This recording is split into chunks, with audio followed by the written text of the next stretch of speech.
retomando o estudo sobre oráculo, usando a carta da sacerdotisa, que é uma carta de tarô que pode ajudar a gente a pensar sobre o próprio tema do oráculo, porque ela é um oráculo. Ela representa até essa comunicação, essa leitura e essa ocultação, esse enigma dos mistérios, né? É a iniciada ou a que inicia. Então, vamos retomar o oráculo no seguinte e fechar o vídeo anterior, porque o oráculo é aquilo, um instrumento, ou alguém, ou algum lugar que nos comunica respostas ou orientações, ou dúvidas, ou nos dá caminho, ou nos comunica com algo maior, ou algo que se possa chamar de Deus.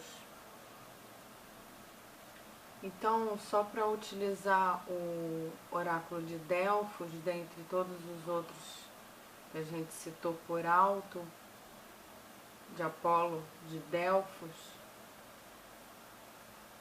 porque Zeus considerou que Delfos era o centro do mundo, na mitologia, e Platão também inclui a ideia do oráculo na obra dele, A República. Apesar dos gregos possuírem outras formas de oráculo também, o oráculo de Delfos fica muito marcado, inclusive historicamente.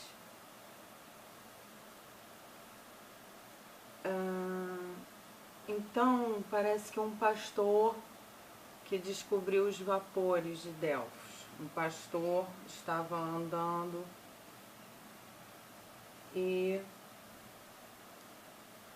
viu os vapores, começou a falar diferente. Com o tempo as pessoas perceberam que ele estava trazendo mensagens por ter respirado aquela fumaça, e daí começou toda a história do oráculo, do templo e das sacerdotisas que davam as informações.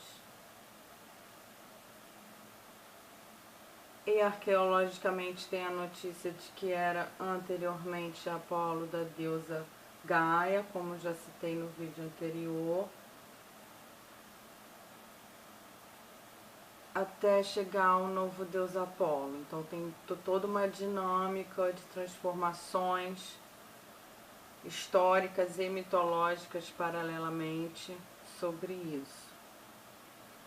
Vale dar uma aprofundada, uma estudada sobre isso.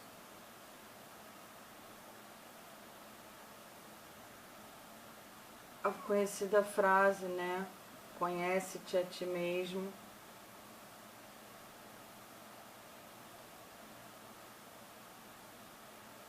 No templo de Delfos, templo de Apolo, onde os sacerdotes interpretavam as palavras da pitonisa, que era a mulher que ficava num lugar sagrado do templo, onde ela inalava os gases e trazia os enigmas e as informações. Existia até uma esfinge no templo de Delfos. Há algumas informações de que as mulheres se reuniam na cova onde vivia Pitonisa, bailavam com Dionísio. Existia também na época os Jogos Pítios, como se fossem umas Olimpíadas, mas as Olimpíadas Píticas, com arte, competições artísticas. Então tem bastante informação assim, ou tentativa de produção de conhecimento sobre isso.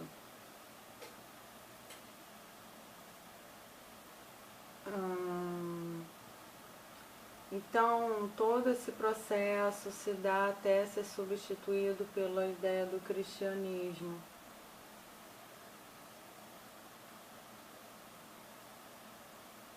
Então, Plutarco, Pausânias são pessoas que, contemporâneos de momentos da existência desse templo, nos deixa algum tipo de informação sobre ele. Porque um foi sacerdote do Santuário de Delfos, né, e traz pra gente que a primeira foi a Sibila de Delfos, depois Pitonisa foi o nome da segunda ou da seguinte mulher que interpretava.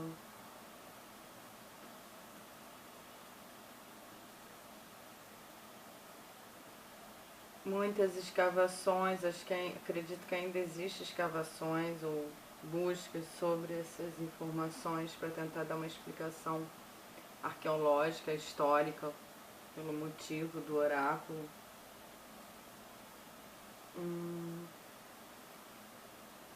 E lembrar que,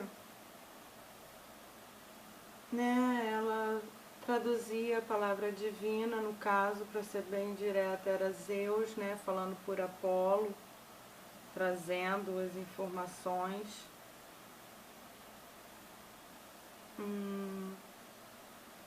Então era uma forma dos homens se comunicarem ou terem acesso às informações divinas.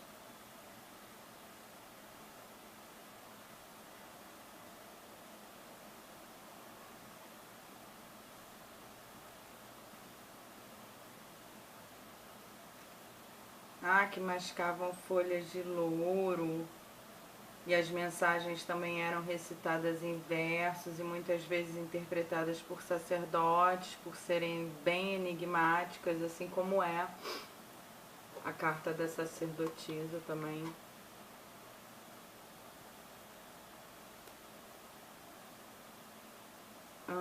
E lembrar aqui da história que se tem do Sócrates com o oráculo, com esse mesmo oráculo de Delfos, né?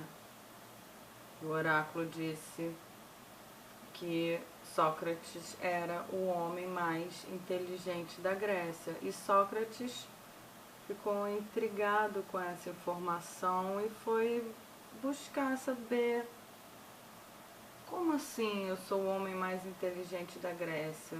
Ele não entendeu, não acreditou no oráculo e foi buscar saber se ele era realmente o homem mais inteligente da Grécia, pois ele cria que não. E saiu pelas ruas e buscando e questionando a todos. E começou a perceber depois de um tempo que os outros que ele buscava, que poderiam ser aqueles que seriam mais inteligentes do que ele, pois ele estava achando que o oráculo estava equivocado em dizer-lhe que ele era o homem mais inteligente, na verdade não eram tão inteligentes assim, né? Quando Sócrates trazia o questionamento para aqueles que ele dialogava, ele percebia que na verdade no fundo as pessoas estavam falando, as coisas que as pessoas falavam, na verdade elas não mal sabiam sobre o que estavam falando, né? Não sabiam os fundamentos ou não sabiam explicar os fundamentos. Daí Sócrates falou: poxa, eu pelo menos tenho a humildade de admitir que eu nada sei, né? E os outros, aqueles com quem eu dialogo, não acreditam que tudo sabem e na verdade nada sabem, pois ele percebia através dos questionamentos com aqueles que ele falava,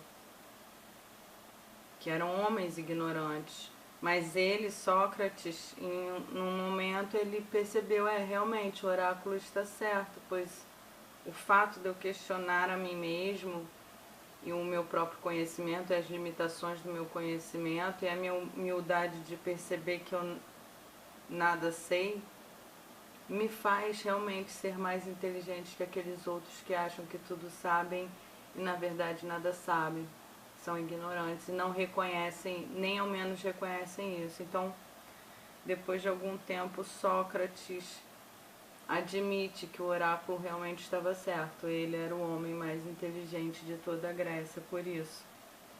Por ter a humildade de se reconhecer também ignorante. Com a célebre frase dele, sei que nada sei. Na verdade, dizer que ele tinha consciência de que ele sabia, mas não sabia tudo. Havia coisas ainda a saber, a questionar, a buscar. Então, essa questão do oráculo é curiosa, nos leva a outros estudos, nos levou aos estudos para fazer analogia com a questão dos jogos. Para que serve o oráculo? Né? Que relação que o homem tem com o oráculo? Que o oráculo pode despertar? E os jogos? Por que essa relação com os jogos? Os jogos enquanto oráculo, o oráculo enquanto jogos? São questões interessantes. Né? São coisas que fazem o homem pensar, ou prestar atenção, ou despertam alguma atenção no ser humano. Vamos guardar essas questões mais para frente.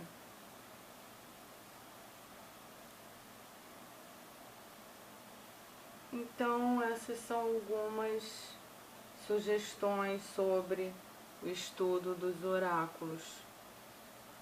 Nos próximos vídeos a gente provavelmente vai entrar em outros temas que nos levaram ao estudo do tarô.